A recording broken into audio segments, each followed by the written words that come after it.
Hi everybody. Looper released a video recently about a group of movies who performed really poorly in the box office. However, watching this video kind of stirred me up. Looper's claims and statements were inaccurate, so I took it upon myself to point that out and provide a little bit more accuracy. I hope you enjoy.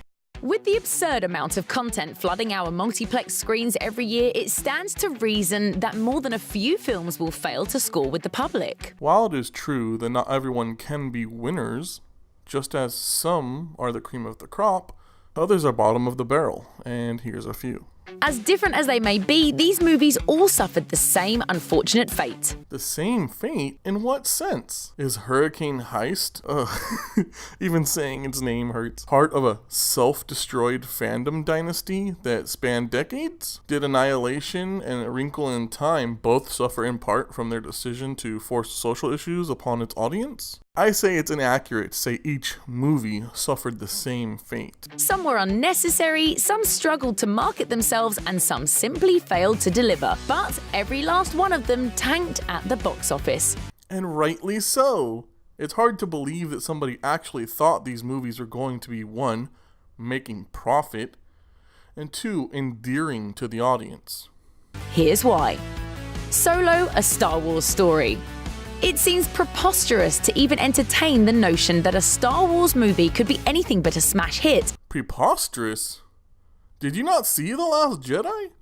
Are you not aware of the controversy and utter garbage that made the fanbase largely end a long love affair with the franchise? But here we are. Solo, a Star Wars story, opened in May to something of a shrug from audiences. A shrug? No, more like one of these. It's not even that the movie was particularly bad, it's just that Solo never seemed to be a movie that Star Wars fans ever wanted. After a death of a friend that was The Last Jedi, we immediately got this follow-up insult and voted with our wallets. Many fans felt that fleshing out the backstory of one of the franchise's most beloved characters was completely unnecessary. Necessary? It's not that Star Wars fans never wanted it. It's much rather more plausible that it wasn't a story worth telling, and much less worth telling by any organization that has just defiled your childhood memories. Most films are not necessary, but that doesn't mean they are unwelcome. Many fans, including myself, were hoping for the Solo film to be great, but between a great hope and the released product, a chasm sits. Barren and lifeless. And while Donald Glover shone as a young Lando Calrissian and Alden Ehrenreich turned in an admirable performance as Solo himself, these characters were afflicted by a thin story which added little to the saga as a whole. Well said. You got this one right. Releasing Solo 5 months after The Last Jedi and only a month after Avengers Infinity War can't have helped things either. It was not the timing of its release that hurt its attraction in the film-goer market. The damage was done as soon as it started advertising. Skyscraper.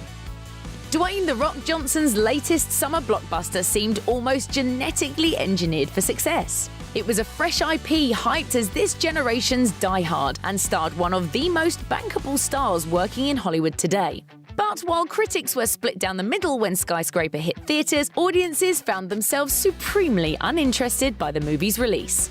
With a $125 million budget and a gargantuan advertising campaign to match, Skyscraper would have had to do absolute gangbusters at the box office to avoid losing money. Despite a decent overseas reception, thanks largely to the movie's Hong Kong setting and diverse cast, success just never materialized. The movie's derivative plot probably frustrated audiences as much as it did critics, and with Skyscraper coming so soon after the release of Jumanji and Rampage, you can't discount rock fatigue as a factor in the movie's unfortunate demise. Fatigue, it's a real thing, but that wasn't really the problem for this film. Doubt me? Take a look at its trailer. A Wrinkle in Time. Disney's adaptation of the beloved novel by Madeleine L'Engle encouraged high expectations. High expectations in whom? When I saw the trailer, it just showed me what the movie was and what I wouldn't be watching. It had a stellar cast and an admirable commitment to diversity, being the first big-budget tentpole movie to be directed by a black woman. Stellar cast with diversity and black female director. These are not Sales points for movies. These are political agendas. Is it really such a wonder that people didn't want to give it money? The exceedingly talented Ava DuVernay. With young adult franchises like Harry Potter and The Hunger Games dominating the box office in recent years, A Wrinkle in Time could reasonably have been expected to be a smash hit. Sadly, this never happened. So, because movies with young people in it have been successful, it is reasonable that this movie should have been a smash hit? That's like saying bright fruit can taste good. So if we take kale and add food coloring, it will taste like bright fruit that tastes good. The movie failed to encourage the kind of diverse audiences Black Panther had gathered a few weeks earlier, and perhaps due to its lukewarm critical response, none of the usual young adult movie crowds showed up either. Again, this movie was really banking on its diversity instead of being a great movie. I mean, their marketing didn't even have enough sense to lie to our faces to get us in seats. The film's convoluted marketing campaign didn't help, and Wrinkle ended up scraping together just over $100 million in the United States. To you, I give the gift of your faults. Right. The marketing for this film was honest, which is commendable. But like a peddler of low-quality wares, if you advertise a bad product, you won't sell a bad product. Thanks for being honest, though. You're welcome. The Hurricane Heist. The involvement of Rob Cohen, best known for directing the original Fast and the Furious and XXX, lent a degree of anticipation to the Hurricane Heist's box office chances, and the more optimistic dared to hope the movie might have been one of those high-octane, stunt-heavy action flicks which inevitably bloom into profitable franchises. Really? The damn thing is called Hurricane Heist. It's hard to believe that any rational person had high hopes for this thing going franchise. Now, what could have saved this film was if it was like part Den of Thieves, part Twister, and part Jackass.